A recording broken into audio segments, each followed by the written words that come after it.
Hi, my name is Rock, and I'm here to help people get to know my friend Chris Drexel.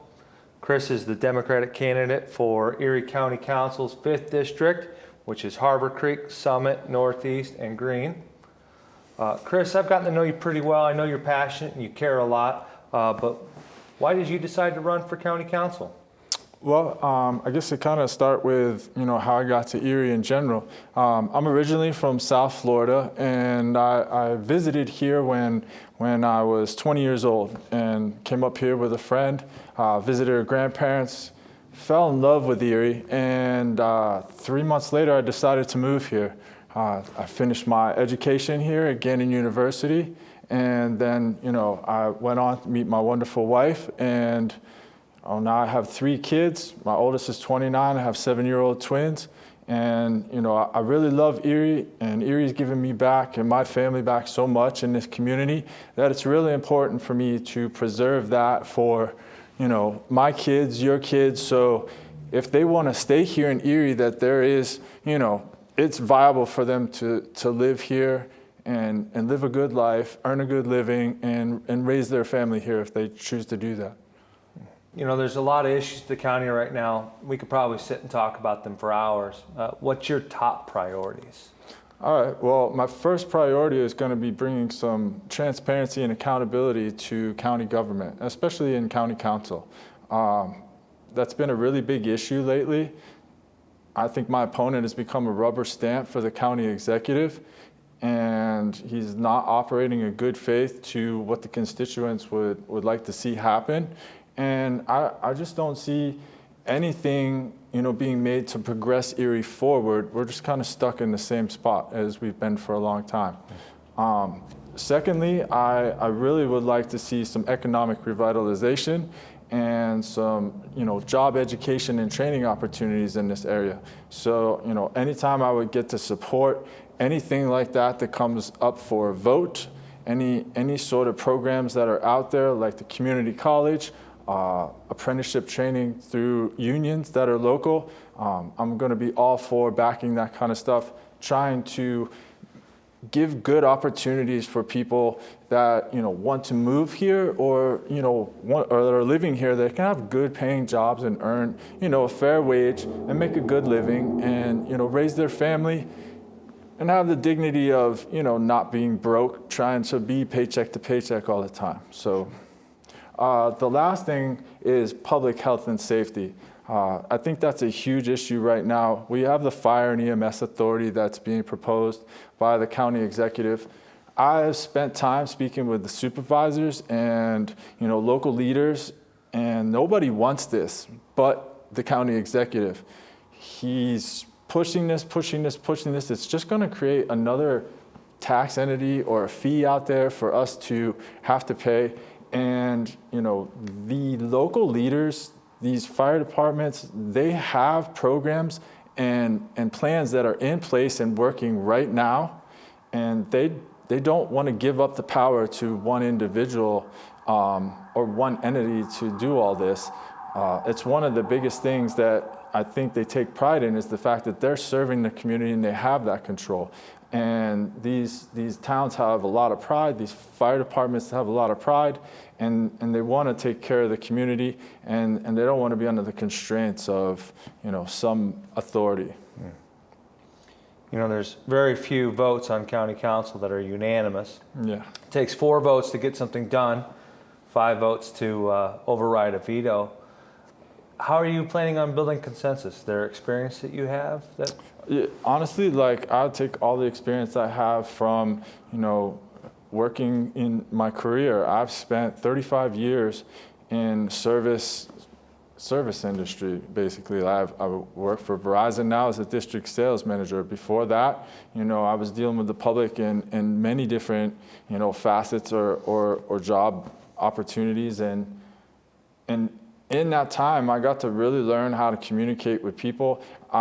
In the workplace, I am responsible for training my staff, training, employees from 20 different locations, making sure they're staffed, oftentimes I'm dealing with people from completely different facets of life, right? You know, maybe I have a young person that's between 18, 20, 22 that's just entering the workforce. Or I could have somebody that's a seasoned veteran that's been, you know, in sales for 15 or 20 years as well. So you're dealing with different personalities, you're dealing with different people, so you have to be able to come to common ground. You have to be able to work together and get to know the people and find ways to achieve the results that you want to as a group. All of us, we didn't choose to run for county government for fun. We chose because we want to serve the people. We care about our community. We care about what happens here. If we're going to be successful at that and we want to get real progress and have Erie really, really thrive, it's going to take both sides coming together. And I know that I can do that. I've proven to not have a divisive history. Yeah, you know, there's been a lot of things in the news lately, lingering issues from the 2023 budget, a new 2024 budget in direct violation of some campaign promises on the part of the executive. How would you have handled this as a council person? Well, first off, like, why did it take 9 months to get the 2023 budget?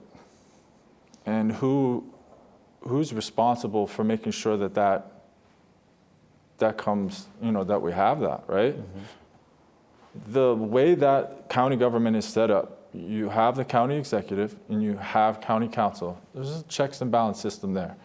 Just because you're on council or it's not your budget, you didn't write it, doesn't mean that you just get to let it happen any way that it lays out.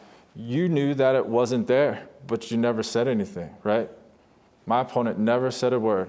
Then when the 2024 budget came through, same instance. He turned it in late.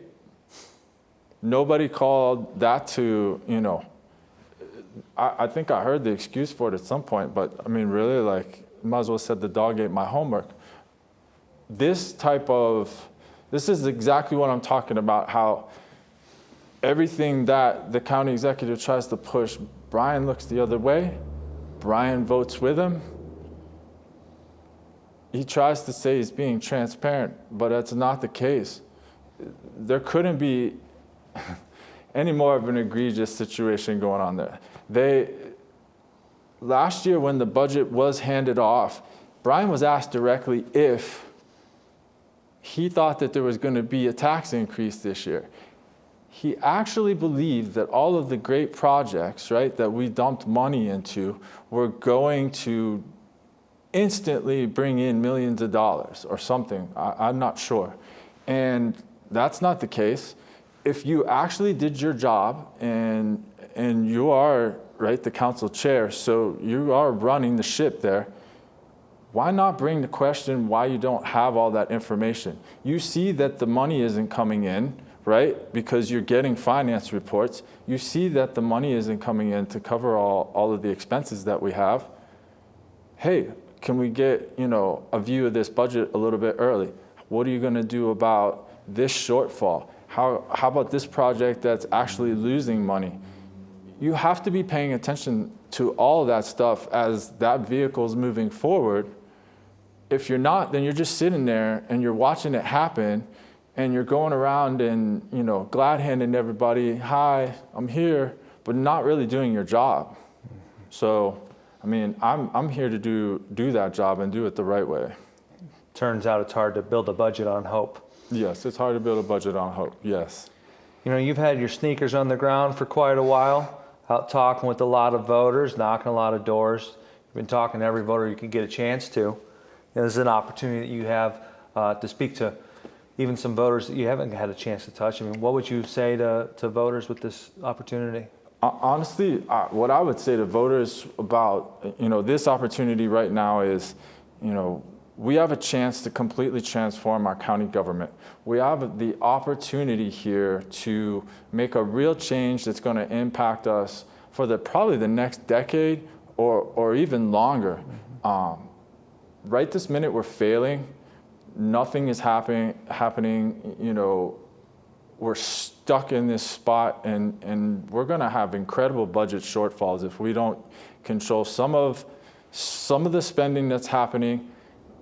Every single dollar of saved money we had in the rainy day fund, all the money that was set aside, right, that we had from ARPA funding, we've burned through that money so quickly, right? And I honestly, like, if we go through it, there's no way that all of it was used for transformative change, which is what those funds were intended to be used for. Now we've depleted all this funding. We're facing what is the county's largest tax increase, right? This is the largest tax increase we've ever had.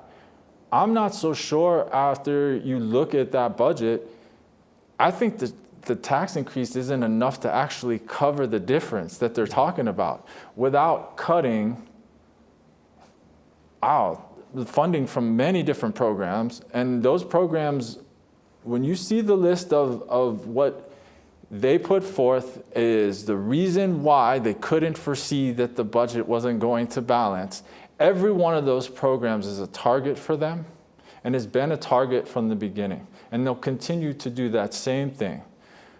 We need to get control of this and get the right people in there. I